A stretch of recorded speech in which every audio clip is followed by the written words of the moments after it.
Good evening, folks. Welcome. I know we're not ready to start yet, but I wanted to discuss a couple of things with you. One of them is the Liturgy of the Hours. We've been talking about it a lot, and this is it is not a version that we had shown you before, but this is what they call the shorter version of the Christian Prayer Book. It is, well, you can see it in my hand right there. That is my lovely, I am not a hand model. Yes. So that is the shorter Christian Prayer Book. In this book, you would find the Liturgy of the Hours for the 4-week cycle of the Psalms. That's like in the breviary that we pray from. This is, of course, if you don't want to use your iPad or your phone. You can go on. Father Joshua provided the last time, provided 2 apps on your phone. They're free, both of them, I believe.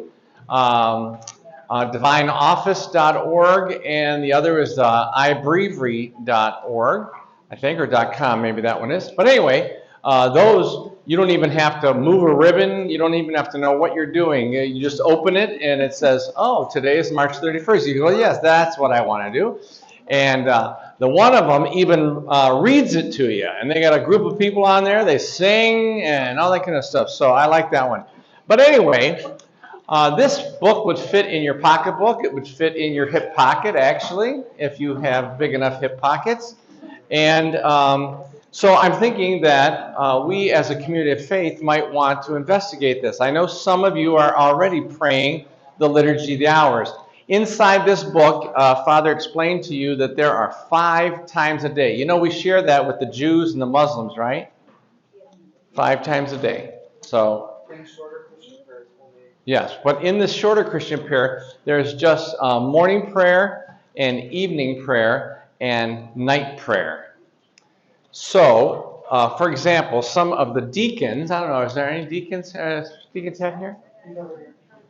Ted, isn't it true? Excuse me, I'm sorry. Hi, Deacon. Hello, Bernadette. How are you? Isn't it true? Are the deacons required minimally to pray the hinge hours of morning and evening prayer? Yes. So we call morning prayer and evening prayer the hinge hours, the cardinal hours of the Liturgy of the Hours. And so in this book is morning prayer and evening prayer, and then there's night prayer, so for the 7 nights of the week. This book would cost you, it's a fake leather thing, it would cost you $17.95 on Amazon. And I imagine if we wanted to get a package together, we could do that. So if you are interested in such things, you can send me an email at the parish office. So that's, now everybody's so nice and quiet. And, well, we have 1 minute. I am also interested in you sending me an email of how we might, as a parish community, double down on this, this activity. We've had 500 people from our parish tuning in on the live stream as well as here in person. And we have been inviting, Father Joshua and I, to consider the call to holiness and the call to prayer in our Catholic Christian tradition. I don't know, I'm thinking maybe some of you are surprised that the Catholic Christian tradition is so rich. We had no idea that we had all of these avenues and this history and these heroes. I think we've all known about the saints. But anyway, several of the things, particularly the prayers that Father Josh has led us in, might be saying to you, well, first of all, we'd like to hear more about, those 21 centuries. So maybe what you would most appreciate would be another mini course where we would go maybe more deeply into certain aspects of the history of Catholic spirituality. That's one possibility. The other is that possibly you would be interested in building a community of prayers here around the Liturgy of the Hours. That might be something. Maybe we could, the next course we could have would be really training us. We could do it in church, maybe Lectio Divina and the Liturgy of the Hours and Taizé prayer and these other examples. Maybe there is a topic or an aspect of our Christian spirituality that you would like us to consider in the months coming forward.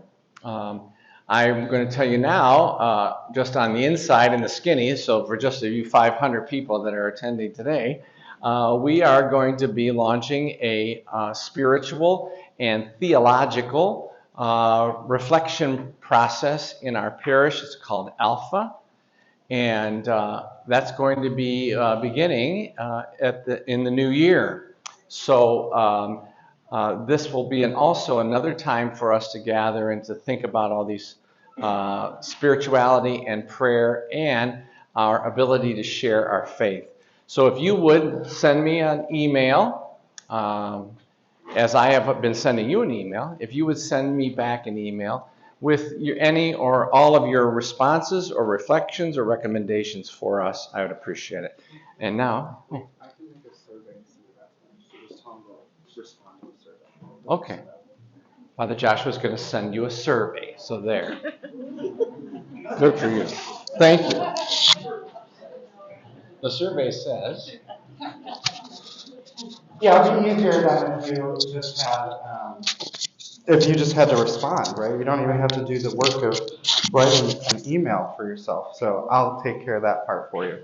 Okay, so let's just take a moment, right? So we are at the end here of the journey. So we're on step 3, the heart, self, resting, and union. So let's just take a moment to enter into prayer in the name of the Father, and the Son, and the Holy Spirit. Abba, Father, we have been following you through the history of the church, the gift that your Son gave us, the spirituality of our Catholic faith. And we ask that as we come to the end of this time together, that we would continue to follow you, that this time of prayer and reflection doesn't end here, but continues to grow in our lives. We ask all of this through Christ our Lord. Amen. So just a quick little review, right? So we have been talking about this call to holiness the whole time. All the faithful of Christ, of whatever rank or status, are called to the fullness of the Christian life and to the perfection of charity. So this is the journey that we have been on, this area that we've been developing. And so we're going to continue to dive into this universal call to holiness as we step into really this what we look at as the highest level of the spiritual life, the highest stage. Although we know, right, from Father Estock's talks that it's really a spiral staircase. You keep hitting the same things over and over again. So we're going to talk about this highest form, which we call unitive. From Pope Francis, again, a sense of the soul. When you lose the sense of touch or taste, you realize it immediately. However, people can ignore losing their sense of the soul for a long time.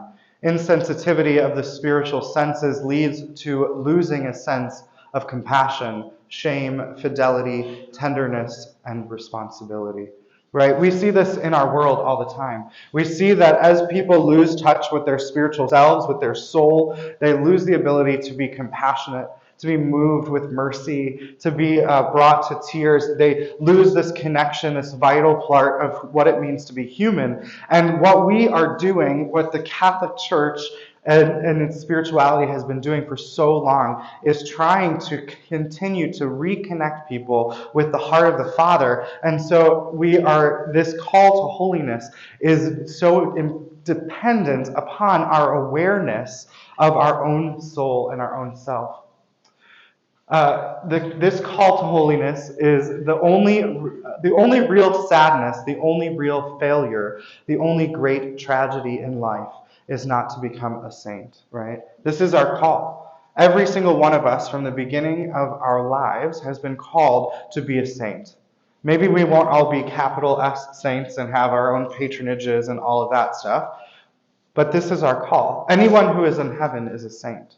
And all of us have been called to journey towards that heavenly kingdom. And so, again, this journey that we're on has a purpose. There's a design. It's to bring us more and more in union with the Father. So we're going to take a moment now just to pray. You can remain seated today.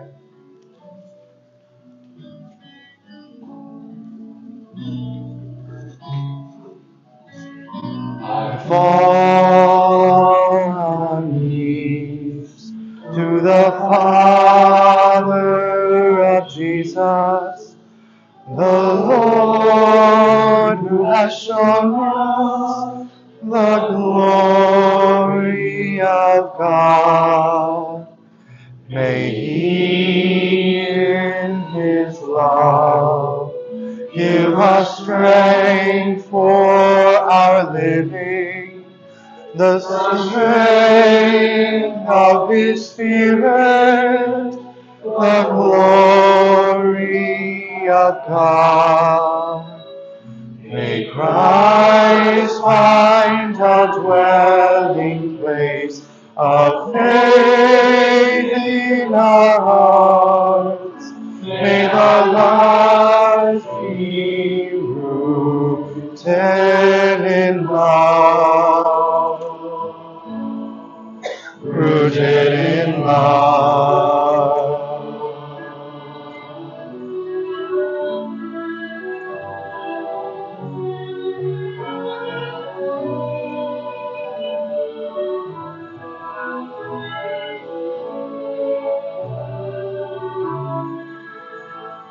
May grace and peace be yours, God our Father, and in His Son. May Christ find a dwelling place of faith in our hearts. May our lives be rooted in love. Rooted in love.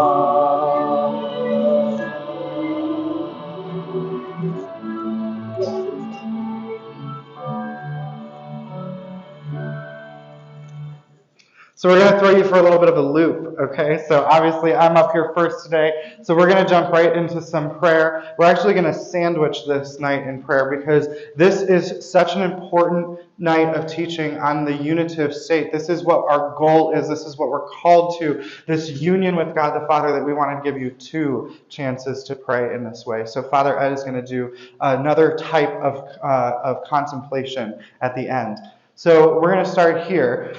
This is from John Horn's book, Healing Prayer, where he says, the key to participating in Christ's deepest healing graces resides in one's willingness and ability to rest safely in prayer, contemplating as a child God's loving gaze. This is the heart of all prayer. To stand before the Father, actually to be held by the Father, staring up into His loving gaze, and to receive it as a child. If we desire the things in our lives that are broken and wounded or hurting or suffering to be healed, the best way that we can do that is not in this world. It is in our Father. And so when we go to Him in contemplation, our main goal is just to be with Him, to sit with Him, to see what He is doing, and to absorb His own being as He gives it out to us. And so we're seeking that union, that contemplative unity with Him. And so we're going to pray the Jesus prayer, and this is the prayer. Jesus Christ, Son of the living God, have mercy on me, a sinner. There are many ways that this is traditionally a Byzantine and Eastern type of prayer, but it is from our earliest days in the church. And there are many different ways of praying it. Some people will pray it like a rosary. They have a little beaded bracelet, and they'll just pray one after another. Some people will pray it like they'll pray it 3 times, and then they'll sit in silence and just contemplate it for a while, and then they'll pray it 3 more times. Sometimes people will pray it all sorts of different patterns and ways of doing this. I'm going to teach you a way that has to do with our breath.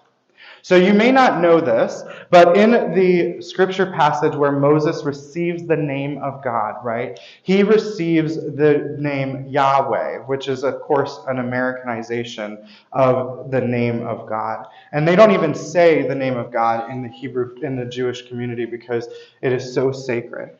But when you actually break down the name of God and you look at the letters that are used, because the Hebrew letters didn't have, or the Hebrew language didn't have vowels. It does now. They have these little dots that they add to it. But they didn't have, when they were writing the scriptures, they didn't have vowels. The name of God, Yod-Heh, Vah-Heh, is actually the sound of breathing.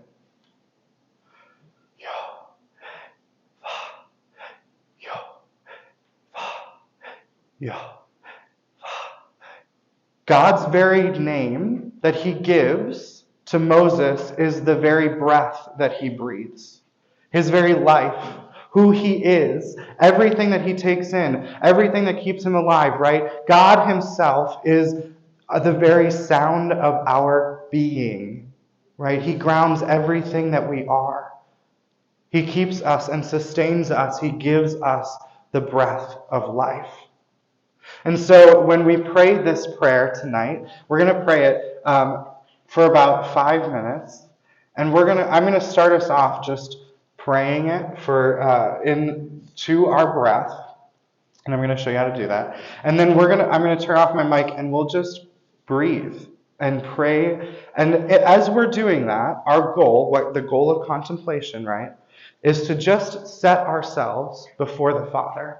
This prayer is so simple, but it says so much. Jesus Christ, Son of the living God. It tells us who he is.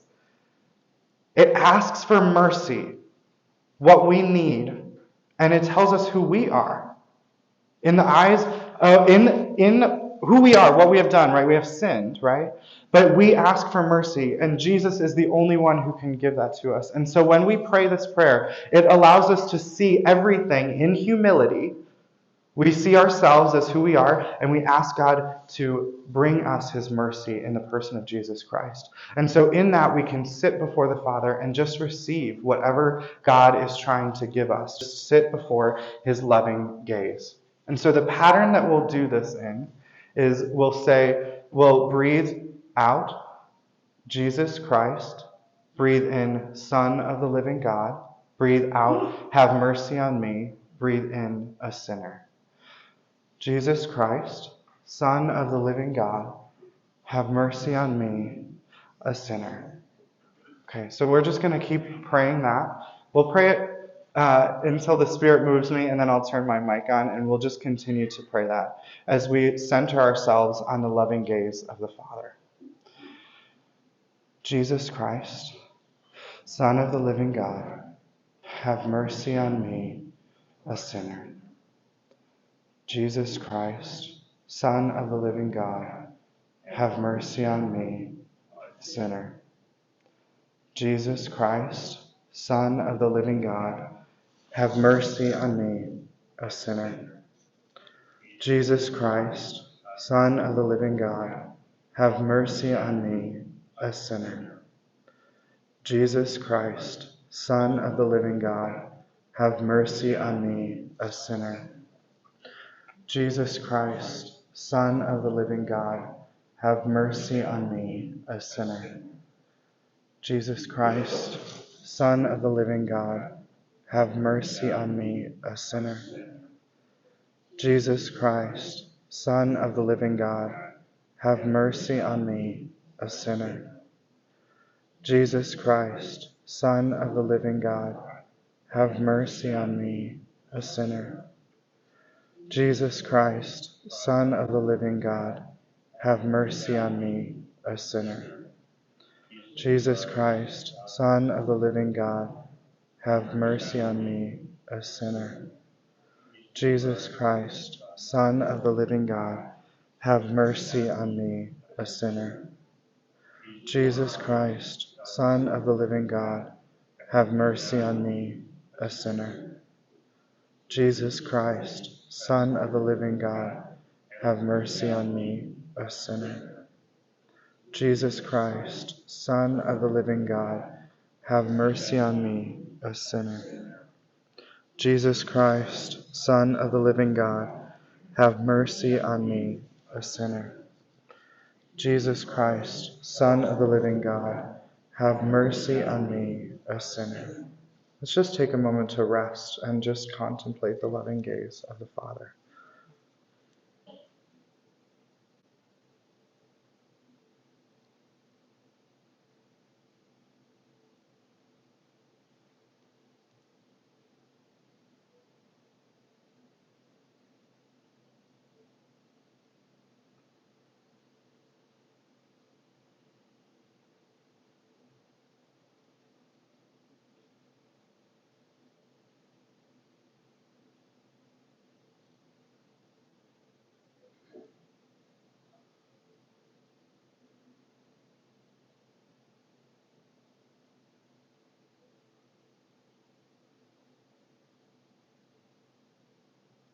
Father, every breath that we breathe is a reminder of who you are and of what you gave us. We ask that as we enter into this evening of reflection and prayer, that you would continue to draw us ever more deeply into the heart of your Son, that our heartbeat might be his heartbeat, that we might come to know you and love you. We ask all of this through Christ our Lord. Amen.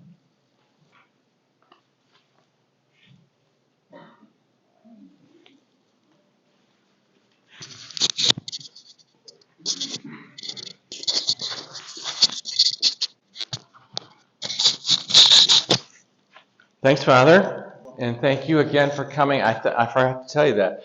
I know there's something out of balance here, right? He's up here and I'm not, and now I'm back, so we'll see how you like that. Any better? Let's just be reminded now. As Father said, we're at the last of our five evenings together, and we are to the third step, if you will, on our Christian spirituality journey. And of course, the chosen, ever-adapting, and obvious style or manner of walking the journey of daily life, which reflects one's relationship with God. So if you haven't learned anything else or haven't gained anything from this, which I find hard to believe after all these beautiful prayers that we've been experiencing, if you haven't learned anything, is that I hope it would be that having a spiritual life means to change the way you are walking. And it's not just a one-time change, like you remember on 1973, June 7th, when you gave your life to Jesus Christ and you wrote it down in a book or one thing, if you were belonging to another church. This is a daily choice. And it is a daily adaptation to the way we are walking through our daily life, which reflects the relationship with God. Remember, old Jacob, Israel, wrestled with God, and that's why he walked with a limp. So that our manner of walking should reflect the fact that we are struggling with God. Not in an oftentimes it's uncomfortable, isn't it? But it is a reflection of the fact that our lives are being changed and impacted. On this journey, I mentioned that we were 1 step, 2 steps, 3 steps, and of course they are not steps. Well, they are steps, but they are steps on a spiral staircase, and we have them called them traditionally in the Church the purgative, illuminative, and the unitive way. In the last 2 sessions, we tried to clarify what was the job of the purgative or purgation in our lives, is to break the habit of habitual and serious sin in our lives, the attachment to self that is manifest in the 7 capital sins, if you remember that. The illuminative stage was having successfully, if you will, been liberated by God's grace and by our sincere penance. We are now encouraged to habitually attach ourselves to the 7 capital virtues. And that word virtue means power.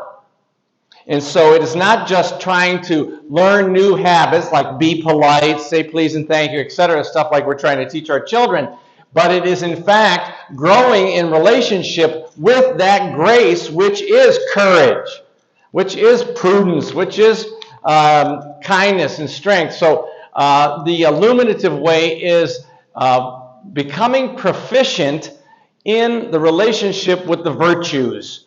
And the greatest of the virtues, of course, is love. And we saw that on the beginning of our first slide, is that we are actually working in the call to holiness and a spiritual life is to the perfection of charity. That would be another way of saying holiness. It would be another way of saying a spiritual life is growing in the perfection of charity. And charity is one of the three theological virtues, which I don't know. We oftentimes, did we ever think of charity or love as a power?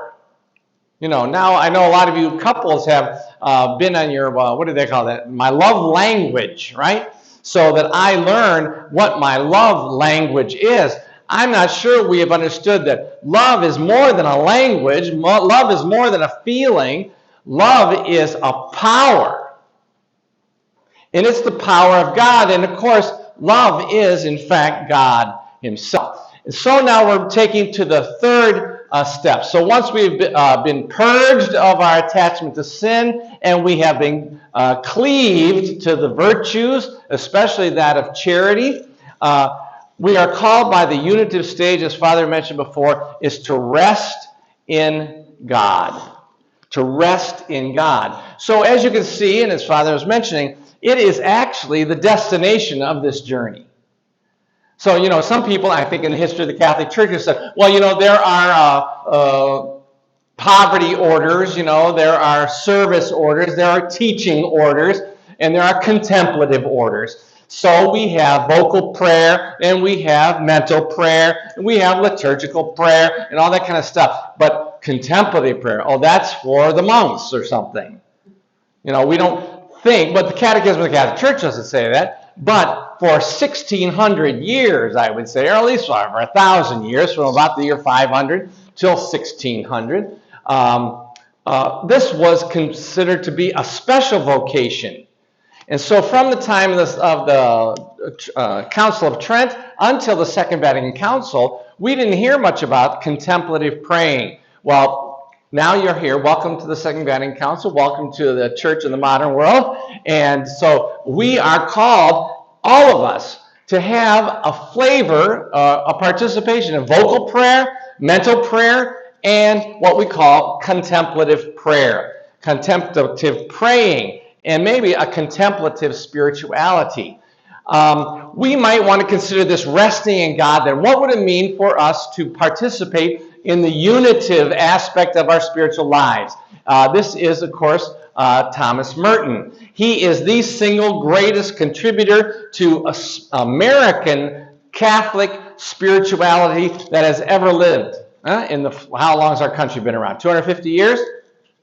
He is clearly the main act. He has written over 50 books, and he was a member of the Trappist order. You can see here, by the way, I explained to you that we have Benedictines. They wear all black. They have a black underneath part, and then they have a black overtop part, which is this is. The Cistercians were the reform, the strict observance of the Benedictine order. It happened in about the 11th century, if you want to check your timeline. And so they came up with this white undergarment, tunic, and then this scapular, the black Benedictine scapular over top. Anyway, he says, and I'll tell you more about him later, communion. So resting in God. You know, it's my favorite word, right? It's our favorite word as Catholics, communion. So this resting in God, communion, is something that the deepest ground of our being cries out for. So he's not talking about just our religious life. He's talking about our human life. And we can see this in nature. We can see this in physics. We can see this in molecular science, that this notion of communion, being in relationship with the other, in a mutual and a dynamic and a interfacing and interacting energy.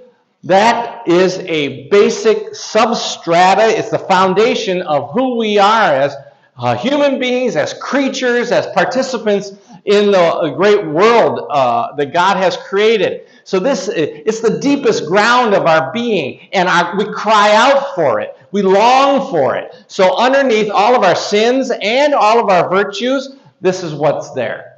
This is what's driving us. Now, a lot of us have picked up some really messed up strategies and methodologies to experience communion, but that doesn't mean that it didn't start with the inmost desire for this communion, this sense of belonging, this participation in the life of God.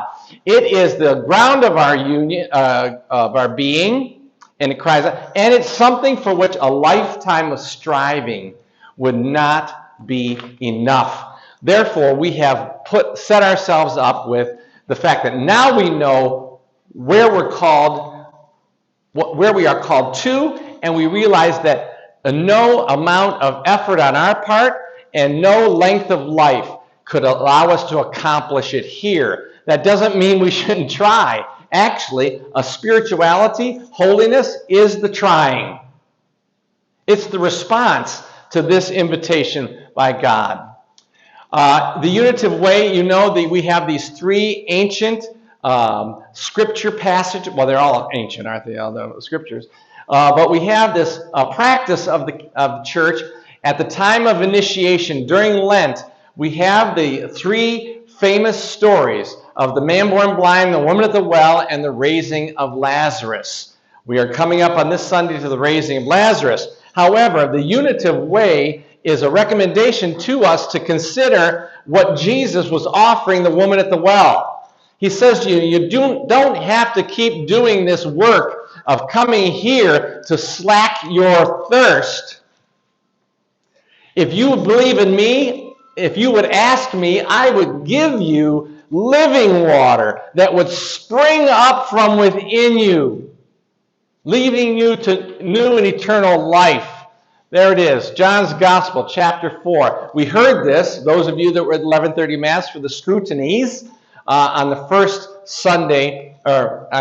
third Sunday of Lent. So the woman at the well. So we might want to consider, Father mentioned something about where is God and how is God. What we want to consider is that God is not on his high throne exclusively. God is not only sitting off in heaven waiting for us and calling to us. That God is not up there, only God is down there. That God has been planted down in our hearts, and like a stream of living water, he is bubbling up and offering us, if we would but seek him and ask for that water. It's already there. There's a World War II spiritual writer, Eddie Hillesum. She has a great book on Eddie Hillesum, and she imagined that the pursuits of the spiritual life were actually the unearthing. Like Bernadette. Remember the Song of Bernadette, the movie? Remember how the lady told her to go and get the stream, and she's out there in the dirt digging for the stream. Well, that's what Eddie Hillesum said, is that in her life, many rocks had been piled on top of the spring that was coming forth from within her. And so the call of the Holy Spirit and the invitation of the church, the call to holiness, encouraged her by her purgation and by her practice of the virtues. It was by her healing of her wounds. It was her lifting, and sometimes those heavy stones off of the top of the aperture, the opening of that spring. And so we can see this call to rest in God's presence is to simply attend to that which is already there. We don't have to manufacture it. We don't have to go someplace. We don't have to create it in our minds. We don't have to do a lot of jumping jacks about it. It is there. So You remember the threefold concupiscence? They are directly related to the three stages or steps, as we're calling them, of the spiritual life. And we are now here in the pride of life. And this is particularly the pride of life, is the temptation to replace God and that living fountain of water with myself, my own resourcefulness, my own industry, my own smarts, my own cleverness, my own schemes. So that's the pride of life. It is pride in oneself which gets and replaces the place of God and the preeminence of God in our lives. And as I said, this indwelling offer of the gift of himself, it's right there. It's within all of us. I dare say that all of us have a hard time believing what I'm saying. You know? We have a hard time believing what I'm saying. So, in this pride of life, there are three big lies. You know, everything's in this whole course is coming down to the big three of this, big three of that, big three of this. Well, anyway, you know, the Trinity started it, I guess, those big three. The big three lies of the pride of life. One is that I am self-sufficient, I am my own master, right? Self-righteousness, I can be good on my own power. So all of these ways that we are saying, I don't need grace, I don't need God, I can use my own power, my own goodness, I can save myself if I would just become better. You know, I don't know how many of us have beat ourselves up forever that we never felt like we were good enough. Well, that is preceded by the fact that we must have been convinced that it was our job to become good enough, to make ourselves good enough. So, and the last one is self-deception. I am better than I really am. You know, a lot of false humility out there. A lot of false humility out there. Especially, we notice this, don't we? When something really bad happens in our lives, one of the most common prayers is, you know, God, I really don't deserve this. You know, we say that to other people. Oh my God, I feel so bad for, you know, if anybody didn't deserve to have this happen to her. Yeah, well, yeah. Well, I guess then that must be saying, you know, there are some people out there that really deserve this. I can think of 10 people I wish would have gotten that instead of her. So, I wouldn't say such a thing, would I? Yeah. So, these charts, and I have presented you with yet another version of the chart, and this is not it, but I will get to it eventually. The threefold concupiscence, the spiritual life, the journey on the spiritual life, the tasks of each of these three stages. Obviously, we said purgation of sin, attachment to the virtues, and now we have come to resting in God. And we see that our types of prayer coincide precisely to this. Sister, brothers, what I'm hoping to have you walk out of here tonight with, well, this looks like a roadmap. This looks like a roadmap, how I might daily begin to examine my life. You know, Father gave us the daily examen. I might daily examine my life, especially my sins, and I might be directed to the temptation that is dominant in my life. Okay, so we have the sins. It draws me to the temptation that I have in my life. And then it even says, well, and you know what? You could work on that by this aspect of the spiritual life. What I'm going to introduce to you tonight is two more aspects to this map, and it is going to be the false self-centers and the wounds of our lives, so that we can go forward from here with a roadmap to how to address, how to understand, first of all, and then how to address and accept God's healing, mercy, guidance, and presence in a particular and specific way. A particular and specific way. Why is this helpful? I guess if I called up the Orkin man, I said, listen, there are critters in this house. I'm leaving. Come over here and get the thing. And before I can hang up, before he can ask me, I just hang up the phone and I just go away. So the only thing the poor guy can do is he comes over and he says, you know what, we're just going to wrap this whole house in a big blue bag. Did you ever see that out there? They just wrap the whole house in a big blue plastic thing. And then he just blows off a bomb in there. So, without any specifics, he's just bringing in the big guns. Let's just wrap it all up and blow this thing up. We're going to tear this place down. That's the only option he has. Sisters and brothers, this methodology, this call in the Catholic Church is going to offer each of us the specific. So if I get the guy on the phone, I say, could you come over here? There's a critter in here. Oh, yeah, I'll be right over. So he comes over, and I said, you come with me right now. And I go down this way, I go to the kitchen, I go down the kitchen steps, and I go down in the basement, and I go through the back of the rec room, and I get back into where the laundry room, and then there's where the furnace is and the water heater. There's all those holes in them. And I said, there, it comes out of that spot right there. Mr. Organ says, thank you very much, sir. I can take care of this 5 minutes. No blue bag, no bomb. You don't have to move out of the house, right? I have been point specific on where the problem is. I have identified it, and now I have brought in the proper and efficient cause to remedy it. That's what we're hoping to do in the spiritual life. That's what Catholic spiritual life is all about, folks. How many years have we been sitting in? I told you. Oh, well, bless me, Father, for I've sinned. It's been 6 months since my last confession. Yeah, what's the same things I always have? Really? Yeah. Same things. Really, no difference. You haven't seen a change? No? No improvement? No? It's just me. It's just how I am. It's how God made me. Oh, now you're blaming God. Okay. So, sisters and brothers, this is the point of the charts. What we're going to talk about today is the 3 concupiscences. This is where our story started.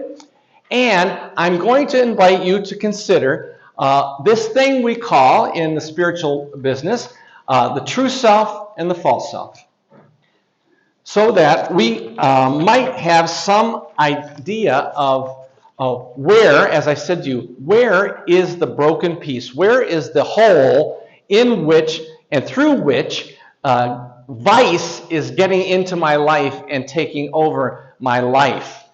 What we have come to understand from the depth psychologists and the spiritual people, those who are interested in human development, etc., is that in our repeated experience of these 3 temptations in life.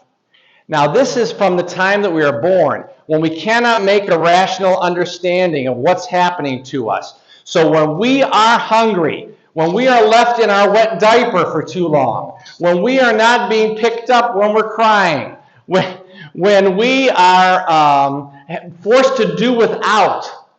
Ever meet a depression baby? Ever hear somebody say to me, well, I grew up in the Depression. And I said, you know what that means, right?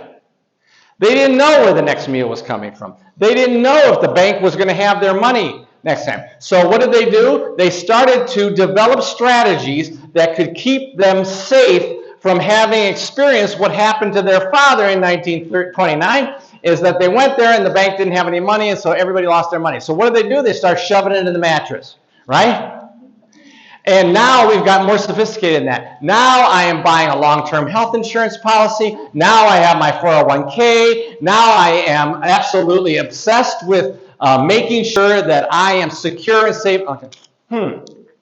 So that what we can see is that inasmuch as we are indulged, either by our own choice or by the treatment of others.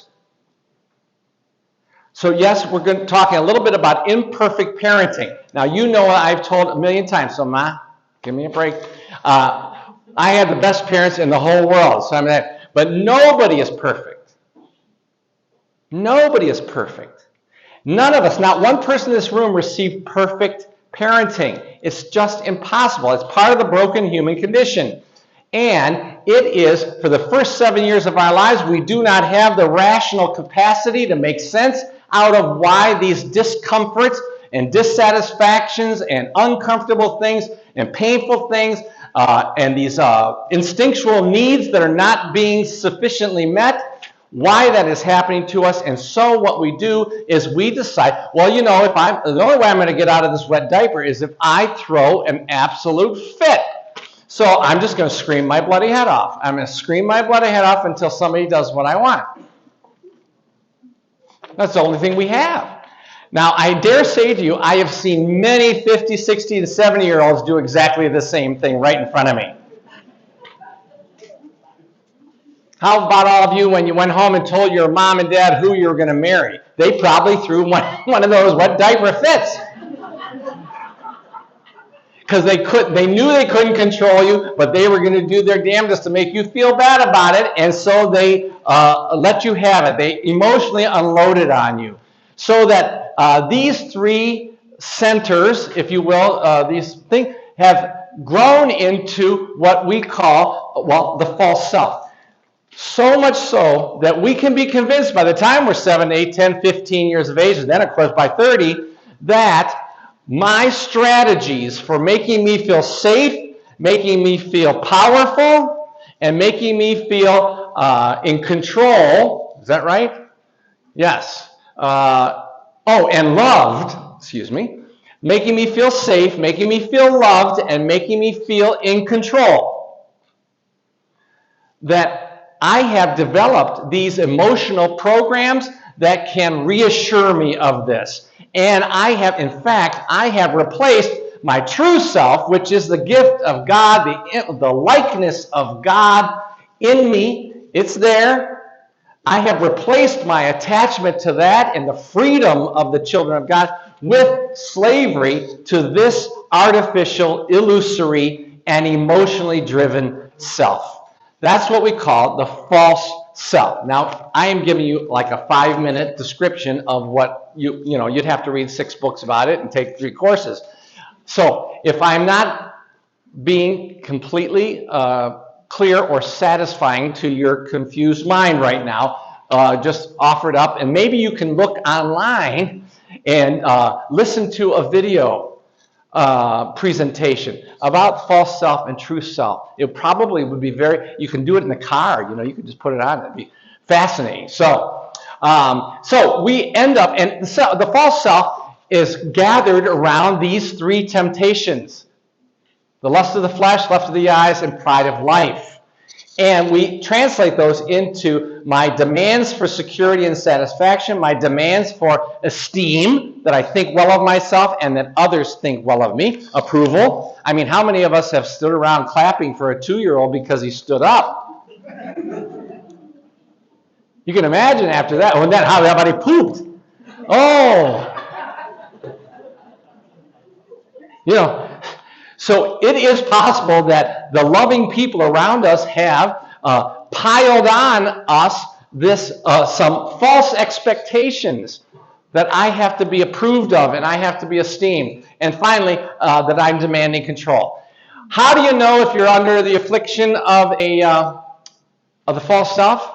Well, what Thomas Keating and the contemplative outreach people have been promoting, and Thomas Merton was the beginning of all of this, is that when you are experiencing the afflictive emotions, so I'm just going to go with an afflictive emotion: fear, sadness, and anger. Are there appropriate times for you to be frightened? Yes. It's a gift of fear.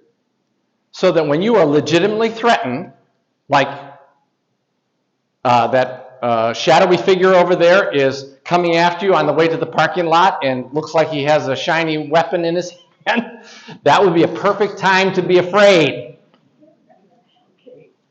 Right? However, how many of you have been up in the middle of the night with anxiety? That's just a nice word for afraid, by the way. Right? And that is an experience of fear that is somehow, in your perception, is an appropriate emotional response to what you are what you are perceiving in your life. That is an afflictive emotion. of fear. Now, is there a biological, possibly, could you need some psychotropic drugs to deal with this anxiety? Yes, I mean, many of the kids in our school, this is terrible affliction on 14-year-olds now, 11-year-olds, I guess. So, however, for those of us that have no real reason to be afraid, like nobody's threatening our lives, we might want to respond to this fear in another way. Sadness. Is it normal and natural to be sad and grieved over the loss of a loved one? Yes, obviously. Nobody is considering that to be an unnecessary or a maladjusted emotion. However, how many of us are saddened by the lack of self-esteem and the lack of approval of others? That heaviness, that depressive feeling. It's not coming from a real loss, so to speak. It is coming from a perceived failure to achieve what you have grown accustomed to making yourself feel well. So, and same thing with demanding control. This one, this is a COVID keeper right here, right? How many people are so angry about everything? Can't even ask him. I'm sorry. I like your mask. Don't talk about my mask. Oh, I'm sorry. Are you making fun of my mask? No, I'm not making fun of your mask. I said I liked it. I mean, so the world's crazy.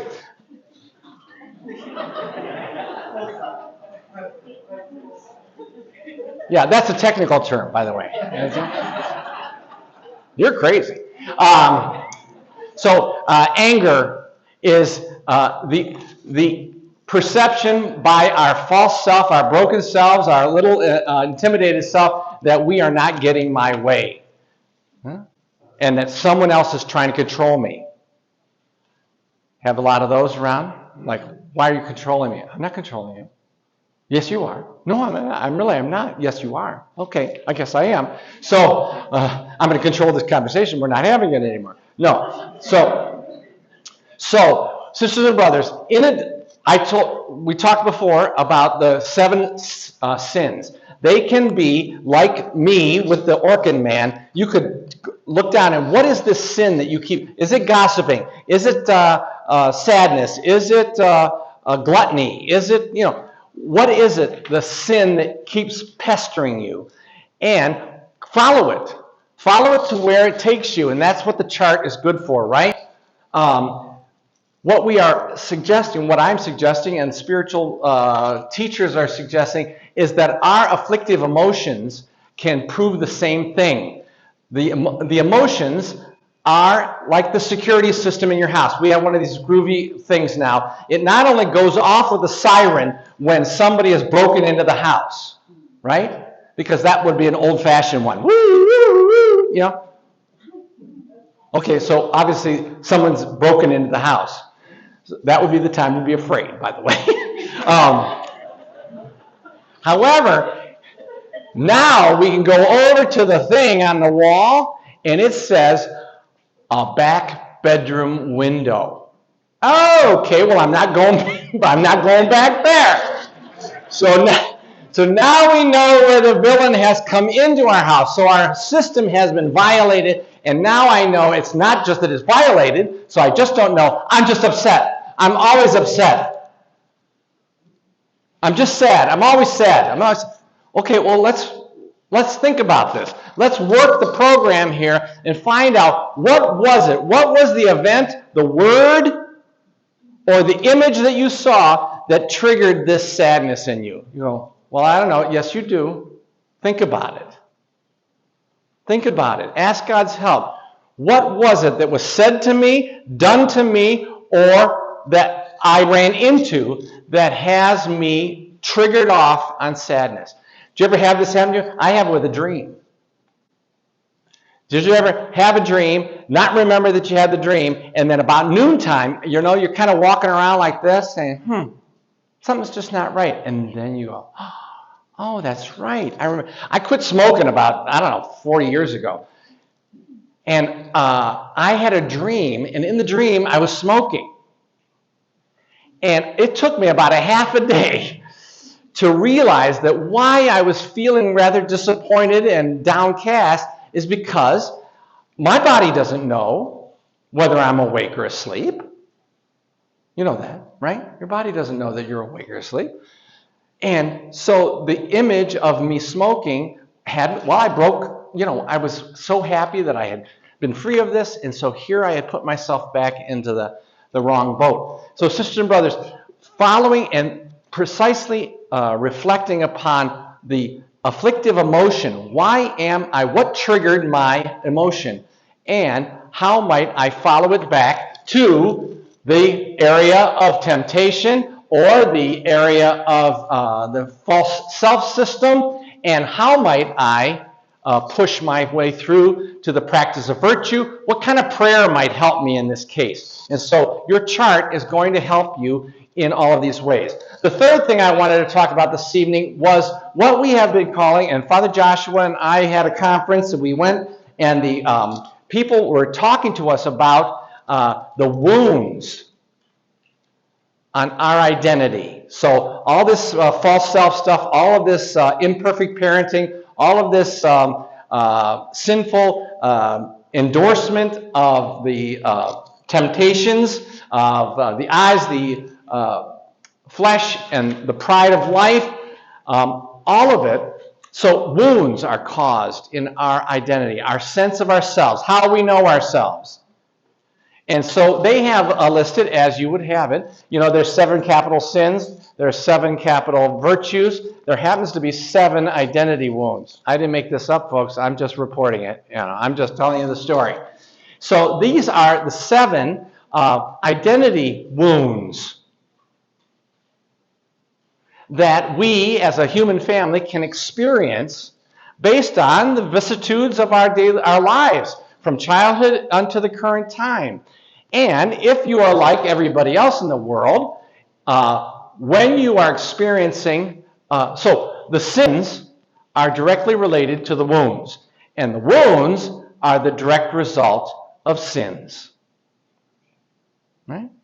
So that when we experience the sin of another against us, we are wounded. When we sometimes commit a sin, it can wound us. So that our sins are all hooked to a wound, either in its cause or as a manifestation of the wound. So as with the false self and the emotions, as with the 7 sins, we can take a look at this sense of woundedness in our lives, and we can identify where the Lord might be calling us to heal. Sisters and brothers, I know this is starting to sound like a lot of psychobabble, but this is the essence of spiritual life. You ask anybody who's going to see a spiritual director with any regularity, what are they talking about? Well, they're talking about this, they're talking about this, and they're talking about their failure to pray and fast and serve. And as we said, that's what it means to be holy. That's the call to holiness. So let's move on. You might want to take out your timeline, but I just want to remind you that now we have the 3 steps.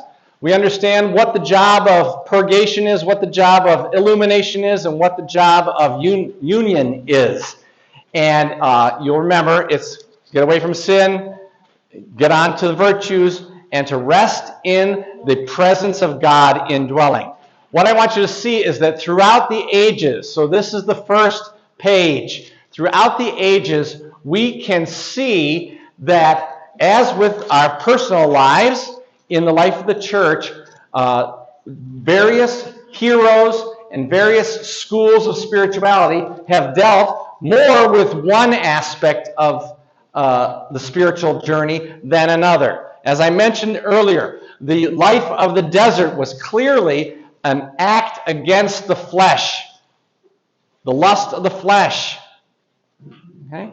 The monastic life we talked about with Benedictinism. It was particularly interested in, if you will, the lust of the eyes. And so obedience became the love of neighbor, the meditation on God's word, the celebration of the liturgy, all of this in the cloister, in the community, the school of charity. So you can see that probably the illuminative era. It went all the way, as I mentioned to you when we were talking about it, all the way until the 16th century when St. Ignatius of Loyola really perfected the illuminative, the mental prayer, the meditation on the life of Christ and the virtues in our own lives. And so throughout these ages, back here is where the Cistercians, you see them? I said it was in the 11th century. That is the Cistercians. That is Thomas Merton and Thomas Keating. All right? So what we are talking about in the third, the unitive way, sisters and brothers, began in earnest here in the 14th century, and it has gone to our current day. Father Joshua said that this contemplative or unitive aspect of spirituality is really come into its own, especially in the psychological age, in the Enlightenment. Okay? So and the Spanish school, the later Spanish school, so we have Teresa of Avila and Teresa, John of the Cross, but the French school.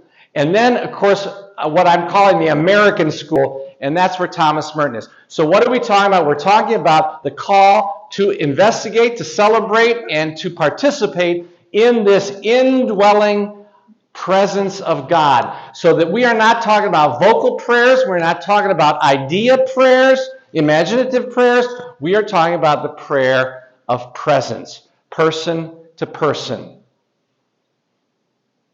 Person to person. You are the one person, and God is the other person. So this call to union is really has been exploited in these last 6 centuries, if you will.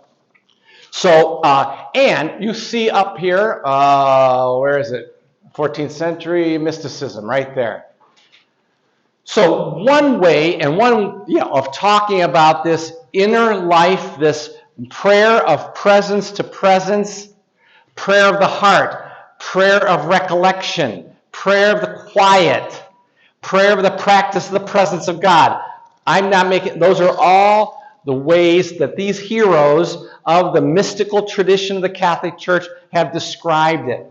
So let's just see what, and so there is a close-up from the 14th century on. And right here, I cut it off on the slide. We have mysticism. So mysticism. Let's, okay. How many of these slides did I put in here? Okay. Mysticism. Because, maybe you have heard somebody having a mystical experience, or maybe you thought Disney World was just mystical. I don't know. But you probably use the word a lot. But it generically is understood as ecstasy or an altered state of consciousness. This is an important word, sisters and brothers, consciousness. Because what we're going to be asking you to do in this unitive aspect of the spiritual life is to make a distinction between yourself and your, in a sense, consciousness. What we mostly would mean between the false self, who's trying to figure out and fix everything in the world, even if it's not your business. That's what the false self is all busy about. That's the monkey brain. That's the obsessive-compulsive thinking and worrying, anxiety, all that stuff. There is something underneath it. There's something underneath it, what we would call is your consciousness. That is the place where God has access to you. That is where the true self might be found. And so what Thomas Merton and the gang are talking about in this generation is not just the conversion of my soul from sinner to saved.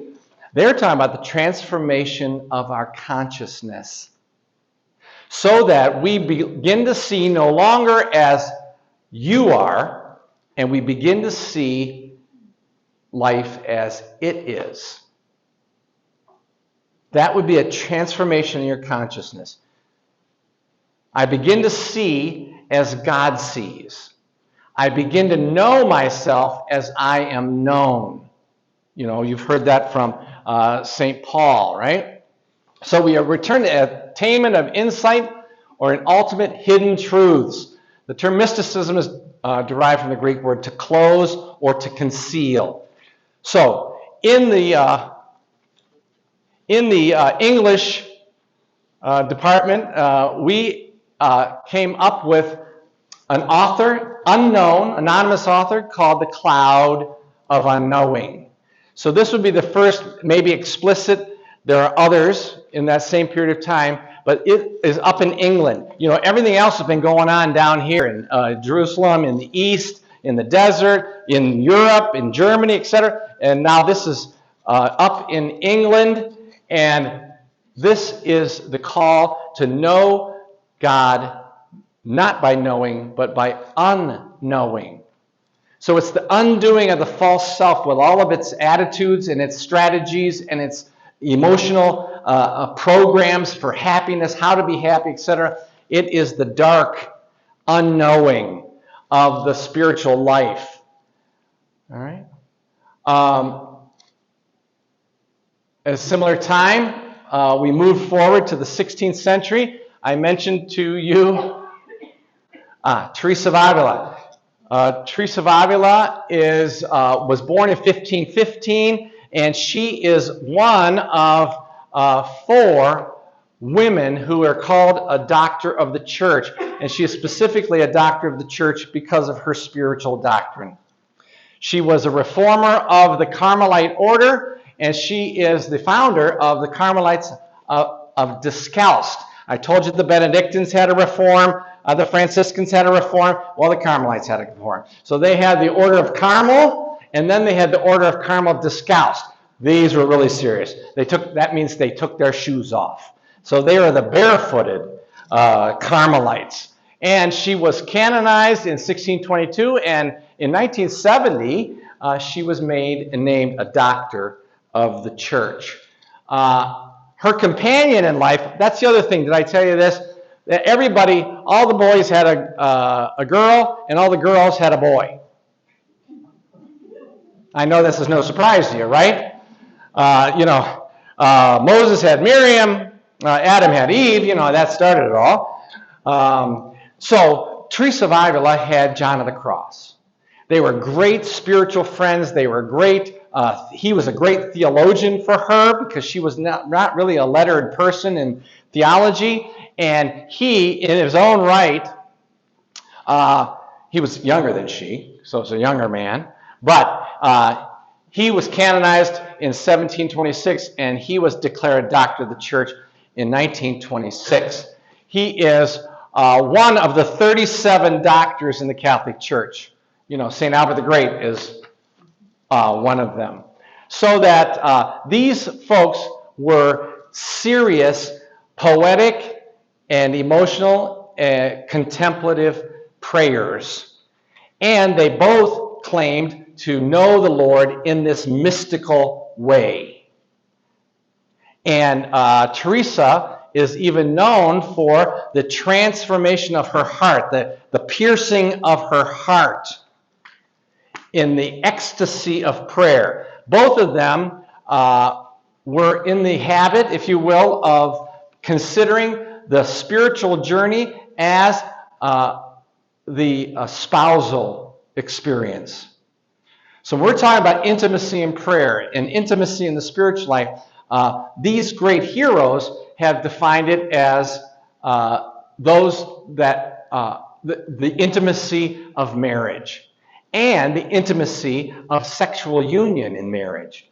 That's why some of this has been always a bit scandalous to people. They were persecuted for these things. They were not well understood and appreciated by everybody. But this is the depth of the union that is available to all of us, by the way, because I don't want you to start thinking, oh, those people are crazy, or they're wild, or they're holy. This is they taught everybody of the possibility.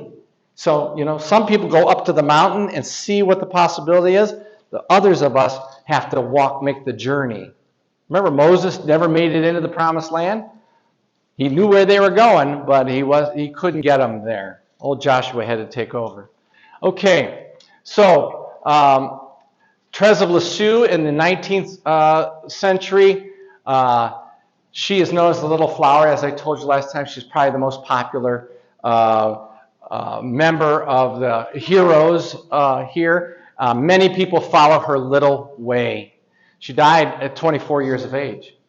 She went into Carmel at 15. She had to get a special dispensation from the Pope. And she was also named a doctor of the church in 1997, so recent history.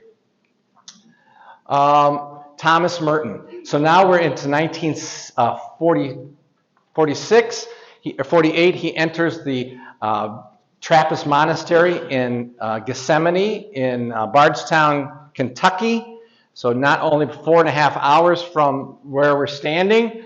He was born in 1915. He converted to Catholicism in 1938 at Corpus Christi Church in Manhattan. If you're ever in New York, you can go and visit. There's a plaque there where Thomas Merton was baptized. He entered the order in 1948, and he wrote, as I told you, over 50 books. He was a journalism person at Columbia University when he converted, and he continued that throughout his religious life. He ended the last 3 years of his life in the monastery in a hermitage out in the backwoods. Now you can imagine that the abbots were not happy with him because they wanted him to do what they wanted him to do. So all this stuff about humility and being obedient and all that kind of stuff, well, in his case, he really wanted to go out and live in the hermitage by himself. What he also did is he started to investigate the dialogue between non-Christian religions and Christianity. And, in fact, in 1968, he was on a trip to Bangkok, Thailand, and to have a dialogue with monks, Buddhist monks. And somehow he stepped out of the shower, and there was a fan there, and he was electrocuted by the fan. So he died in 1968 in Bangkok from electrocution. So here's a guy who's supposed to be cloistered in the monastery. These Trappists are wild. They eat two bears and a nut, and that's during feast days. That's yeah, that's it. That's right. Yeah, then they sell that fattening stuff to all of us. But anyway, they were known for not talking. They only spoke when absolutely necessary. So this guy writes 50 books, had letters with everybody, and he died, 3,000 miles away from home in a hotel in Bangkok. So it's kind of a tragic story. But he is a master in the spiritual life. So what we're talking about with our unitive way and this presence, the practice of the presence of God, what this mysticism is about, is this notion, it's on your glossary, of apophatic spirituality. Cataphatic spirituality is everything that St. Ignatius and all the vocal prayer people, all that we've been talking about, that is called cataphatic. It is rational. It is ideas, words, imagination. Apophatic spirituality is to approach God and the spiritual life beyond concept, image, thought, and idea. It is the via negativa, the negative way. So that when we are going to pray tonight, we are going to pray not to get rid of ideas, but not to give them our attention. So we are going to admit our thoughts and our feelings. There's nothing wrong with them, and there's nothing we can do about them. But that is not why we are at prayer. We are at prayer with the intention to consent to the presence of God. So, moving on. I have my family, both my grandpas were coal miners in western Pennsylvania, and I came up with the 4 Ds of soul mining, or the 4 Ds of this contemplative praying, and they are, as you see them on the screen, that first of all, this is not, as the Catechism of Prayer says, is the lifting of the mind and heart to God. This is rather the plunging of the self and the soul to encounter the God who has been poured into our hearts. So the first D, it's down, dark, dangerous, and daily. All right? So where is God? God is down. I said down. God's down there. It's like that Prego sauce. You know, remember that commercial? Oh, yeah, I don't eat sauce out of a jar. Probably doesn't have any garlic, and it's in there. Onions, it's in there. You know? Tomato, it's in there. You know? Parmesan, it's in there. So God is in there. So that's the first conversion we have to have. We have to have the conversion that, in fact, my God, the God of heaven and earth, the God of Father, Son, and Holy Spirit, the God of love, truth, and life, has made his dwelling place in me. It is the indwelling of the Blessed Trinity in our hearts and our souls, sisters and brothers. That is a conversion. That's going to take a lot of us a lot of time to get used to and to believe, let alone, in a sense, be converted to it. But it's down. The other is dark, like the apophatic way, like the mystics. It is under, and like Jacob. Remember that wrestling match took place? At night. At night. Remember when Jesus died on the cross? What happened? The sun went dark. Sisters and brothers, God is dwelling in the darkness. And who's not afraid of the dark? I am. I'm afraid of the dark. I'm afraid of the dark in the darkness of life. And that is what this spiritual discipline is for, sisters and brothers, is that precisely when life seems the darkest, that is when God is most close, most accessible. So when you can't figure it out, people complain to me about this all the time. I'm just so confused. If I could just understand. I said, no. This understanding and thoughts and thinking it all out, get your paper out, you got to write it down and figure it all out. Not when if you're looking for God in the darkness of life, you put away those strategies. And put away the fear of the dark. The darkness doesn't mean that God is absent. All right? The dullness of your emotion doesn't mean that God is absent. So this is another conversion. We have got to be convinced that the light of the Holy Spirit is in the dark. Not of our minds, but in the dark and the intimacy of our hearts. So it's down and it's dark down there. It's dark down there. So we have to be courageous and we have to be persevering. And so the third is it's dangerous. My grandfather used to have to crawl on his hands and knees for like a half a mile inside of the thing, the shaft, to chip out the thing, put it in a basket, and then drag it out. That is some dirty, nasty, dangerous stuff. And there was gas down there, and there was earth, what do you call it? Rumbles, rocks falling on you. So if you are going to engage in this deepening of the spiritual life, you've got to be prepared to lose something. Lose something. That's what, unless, Jesus says, unless you lay down your life, unless you hate your life, unless you lose your life, you cannot have me. So that this is the dangerous part of it, sisters and brothers. And I'm not talking, life in the daylight is dangerous enough, right? Because we have to all survive that. But I'm sure you're saying, I don't like to have this all with my prayer. I go to my prayers to make me feel better, to be peaceful. And okay, well, good luck with that. So I guess all the goodies that are down there in the dark are not enough of an enticement for you to persevere through the dangers. So we have to be courageous. We have to be persevering. We have to be consistent or committed. And then finally, speaking of commitment, it has to be daily. So that just like the other virtues, we have got to create a habitual attitude and an openness to this journey and to this soul mining. Because, as I said, the good stuff is down there in the dark. And as in every fable, right, what is the castle surrounded by? The moat. What's in the moat? Well, the alligators or whatever is in there. So you cannot, that's why we tell all those fables, right? So that we would have courage and we would recognize in the dark, down there, it's dangerous, but the good stuff's there, and I am coming back here every day to drink deeply of the font the woman at the well was being taught about. Okay, so this contemplative praying is not about words, it's not about ideas, it's not about strategies, it's not about liturgies necessarily. It is about relating. Relating. It's person to person. It's personal. It's cheek to cheek. That's why I put that picture up there.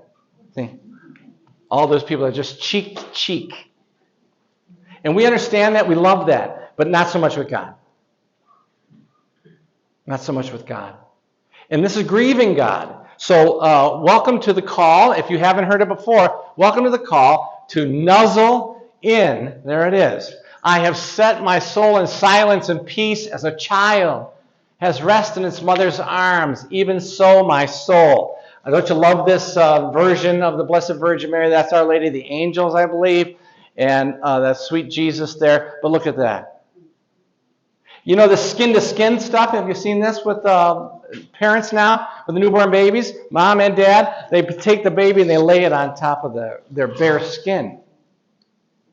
And it's not just to make everybody feel nice, or it's so that everybody it's bonding, but it's biological. It is stimulating all these necessary hormones, and it helps the mother make milk. It helps the father to lose his testosterone and his aggression, which in his animal self he might want to reject the child.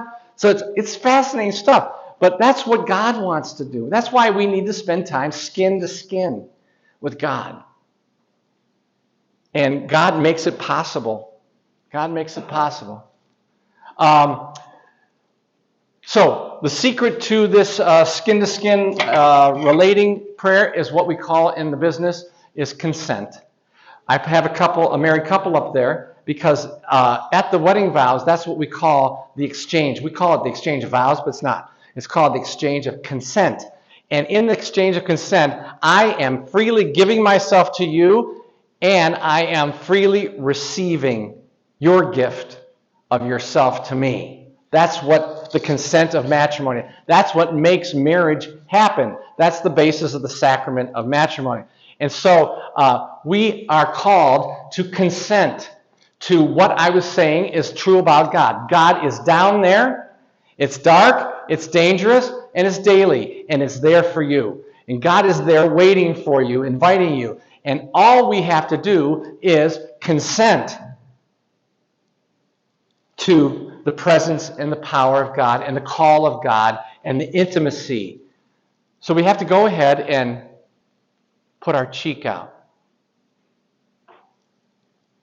So in your heart and in your prayer, I'm going to invite you, if you get distracted, go ahead and just reach your cheek out. I'm saying figuratively. Yeah? Reach your cheek out. Because God's cheek is there. He's waiting for you, sisters and brothers. He's waiting for you. This is also a difficult task for us because we cannot help ourselves. We want to do it. We want to make it happen. So this kind of praying is not something you can manufacture. It's only something you can show up for and consent to or surrender to. That's why, you know what swaddling is, right? Can you imagine that we do this I would be out of my mind if somebody laid me down in a blanket and then wrapped me up like that so I couldn't move my arms or my legs.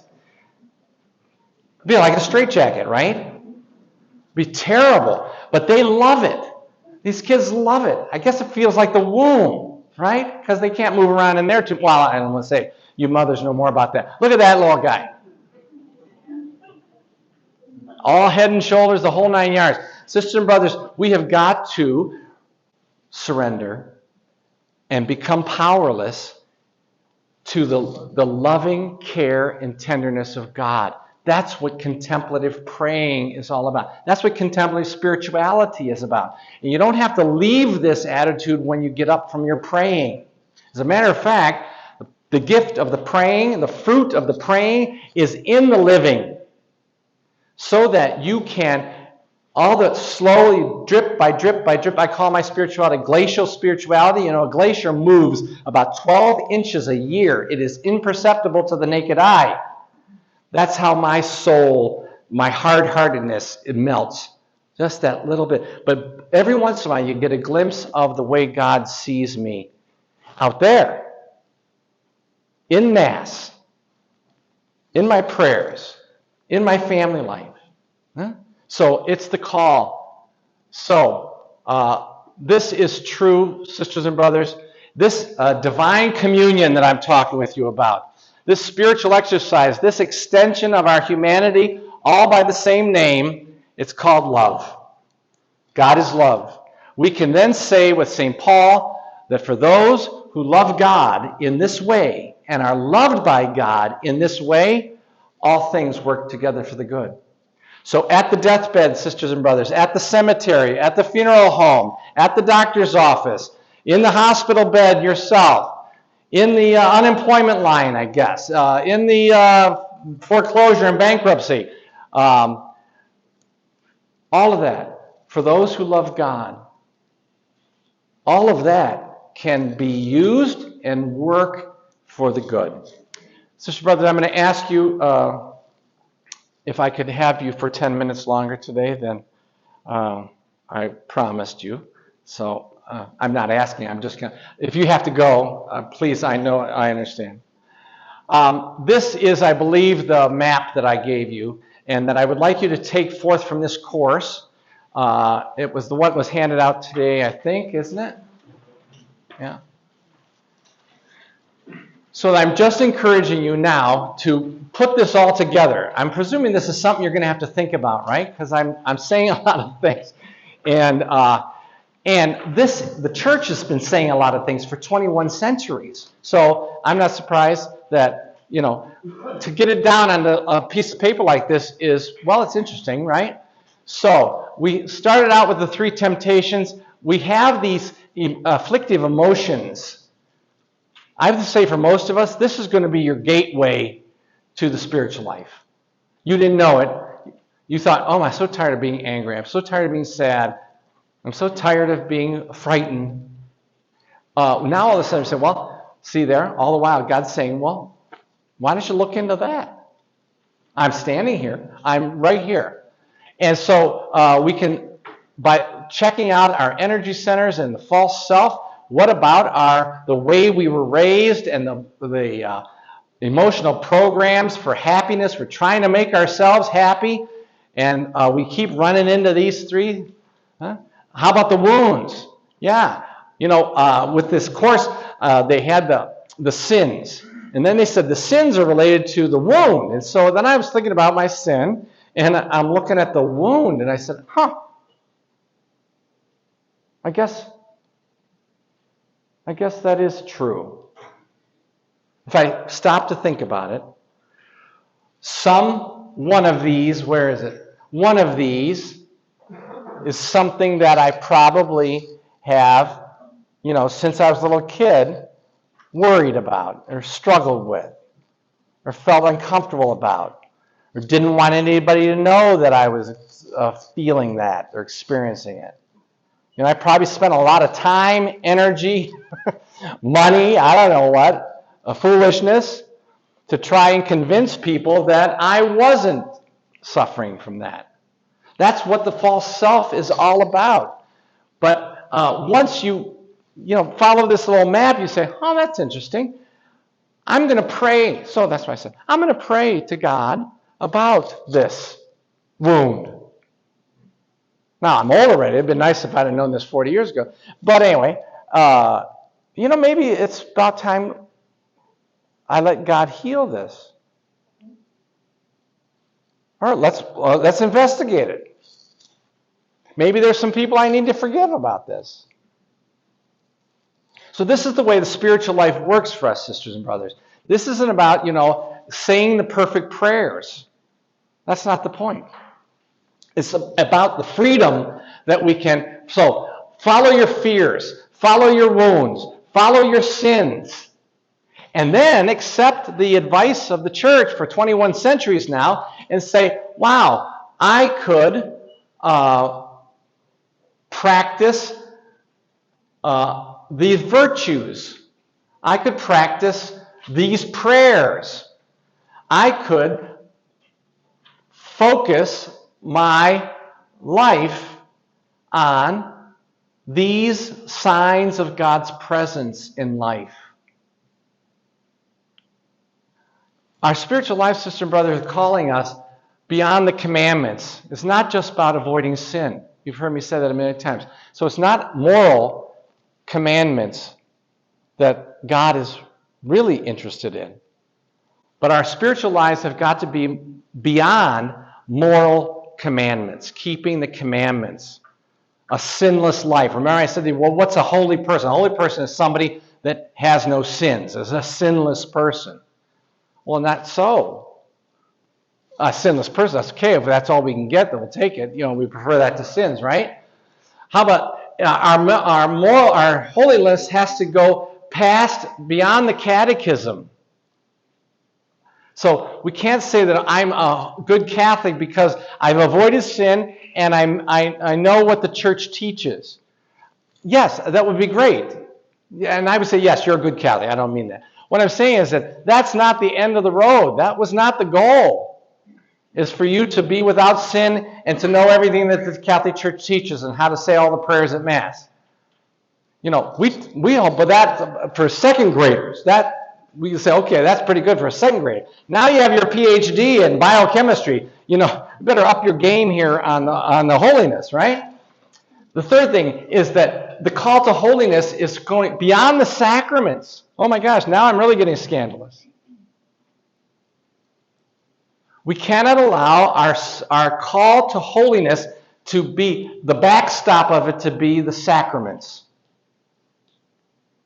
Oh, I got 40 communions in a row.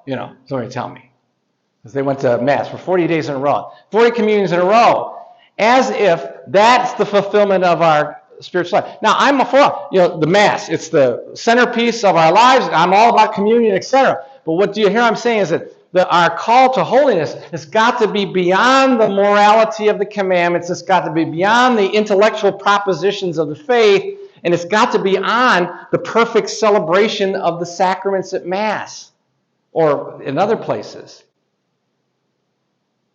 Because holiness and relationship with God those are three doorways to the relationship with God. To the relationship with God. And what is that beyond there? It's God the beautiful. It's God the true. God's bigger than the truths of the Catholic Church. But it's God the good. The lovable. So, sister and brothers, let's we're not going to do that because we're out of time. Oh. All right. I'd like you to assume your prayer position. I was going to say this with Father Joshua started the Jesus prayer. What I mean by that is if you're going to pray, you have to pray in your body because that's the only place you got. That's God gave you. You're stuck with it, And so if you want to access the greatest human potential for praying, it has been suggested to us that it would happen in a pretty much straight back chair because there is something about the alignment of your spine that contributes to the quality of your consciousness and your temperament, your breath, right? I particularly cannot do much in this regard with my shoes on for some reason. Maybe I'm like Moses, take your shoes off. But my feet feel constricted, in shoes. So I would say sit in a straight back chair. Your feet for this praying should be flat on the floor, both of them, as long as you can. You should never do anything you can't, right?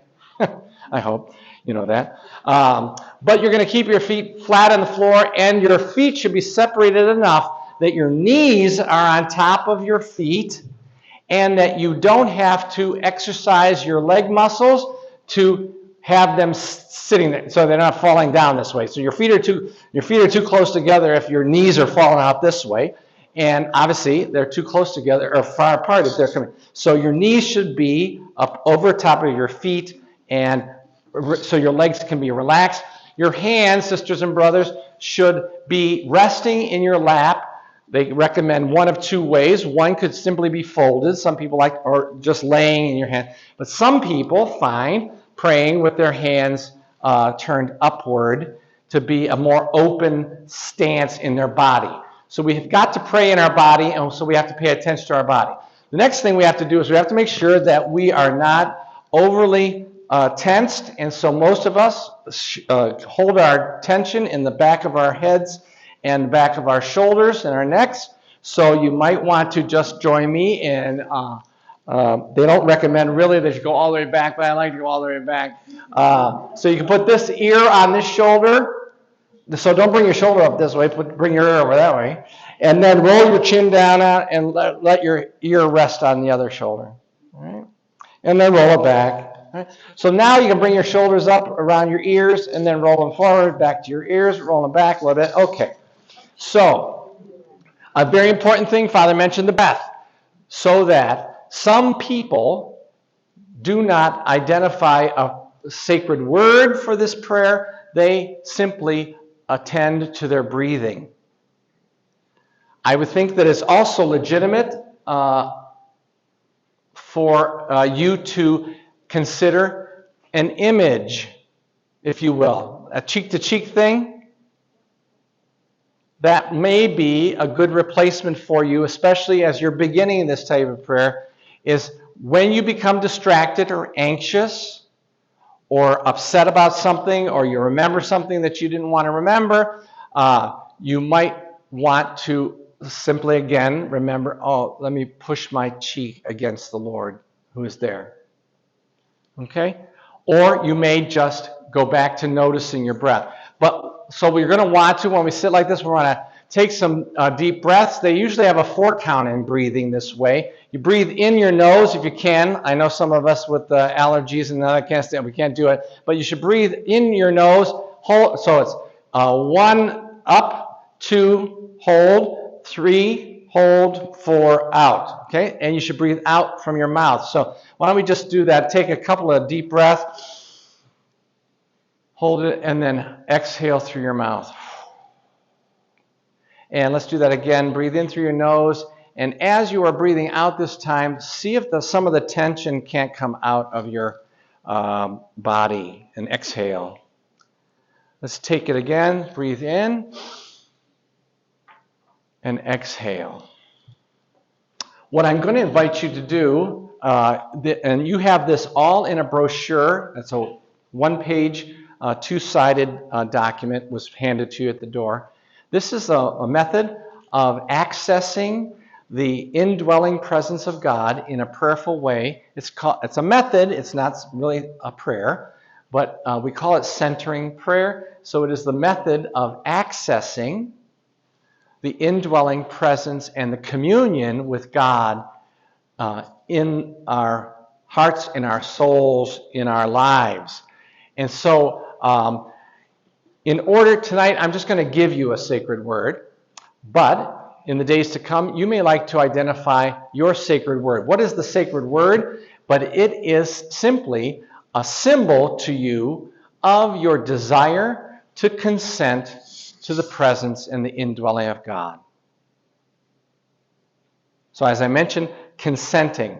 All we have to do is put down our defenses and open ourselves to the God who is present to us. So this is person to person, cheek to cheek, but you have to put down, something yourself in order to open yourself to this indwelling of God. So, the prayer, sacred word that I use is remain. You know, those who live in my love remain in me, and I remain in them. So, for me, the word remain is the sacred word that I repeat to myself silently inside when I am noticing that I have recognized a thought, a feeling, or some distraction. So I simply and gently, ever so gently, they say, repeat the sacred word and renew my consent. Now, some of you are going to say, Father, I sat there for 20 minutes, and the entire time I was repeating my sacred word because I was so distracted. It was a complete failure. Well, the point is that no, because the lesson and the habit of this praying is to renew my consent to the presence of God within me. So if you are sincerely repeating your sacred word because you are having to continuously renew your consent, it seems to me it has been accomplished. Sisters and brothers, the fruits of this prayer are not in the prayer. So I don't expect anybody to get up from their 20 minutes. By the way, you should try to do this 20 minutes a day in the morning and 20 minutes a day in the evening.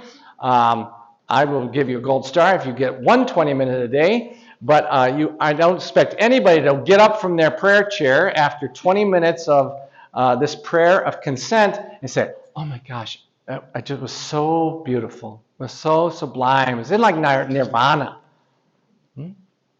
If that's the case, you probably were not attending to God's presence. You were working your, religious, spiritual strategy. So this is not to help calm your nerves. This is not to help lower your blood pressure. This is not to help grow hair, if that's your issue. That's mine. It is to simply make yourself available to the God who loves you and who dwells in your heart.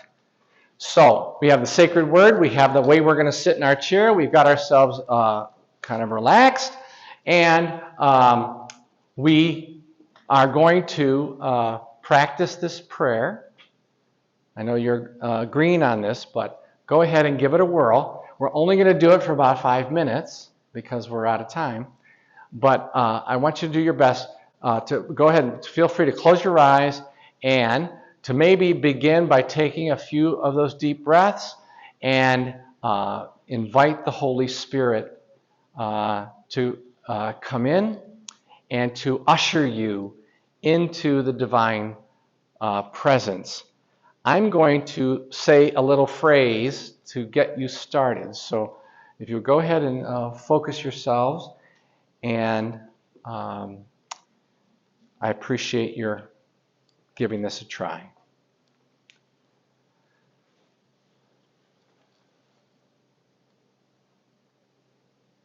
I consent to your indwelling presence and action within. Lord, remain. I consent to your indwelling. Lord, remain. I consent to you. Lord,